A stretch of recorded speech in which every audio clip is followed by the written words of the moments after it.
Sup everyone. This is the second part of the first episode, testing out Canson's XLA4 watercolor papers.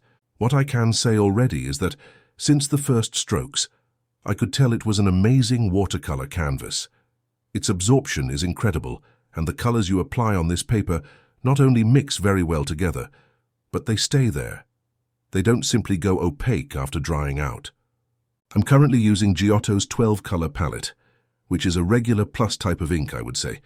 Not the best, but pretty damn good for sure. I'm still learning the right techniques for this type of painting, since I used to paint mostly using only acrylics. I began really studying and making more realistic art back in 2020, but I had to stop for more than a year, and got rusty pretty quick, I can say.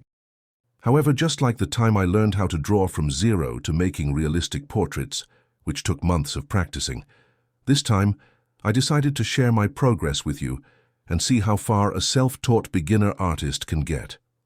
I'm planning on maybe taking some real classes in the future, but discovering new stuff by myself while building a full portrait on my own is so much more fun than going through another academic stress in life. Constructing a face, realistic or not, is like playing with a puzzle for me. I love doing it. Back on my first attempts, I would just look at random cool Instagram pictures and try to reproduce them on paper using normal ballpoint pens or regular pencils. The challenge for me these days is not just going back to the level I had reached years ago, but also learning how to edit and post the projects I want to share correctly. And wow, seriously, video editing and filming while practicing can be so overwhelming sometimes. I use a cell phone to record myself, and that's already a lot of work by itself, lol. I sometimes just forget about my low battery going lower and lower, lost some footage, had unstable lighting issues, camera angle problems, and so on. Just posting pictures on Instagram was a very different thing than really creating a whole painting video, shorts, and also thinking and scripting what to say while doing it.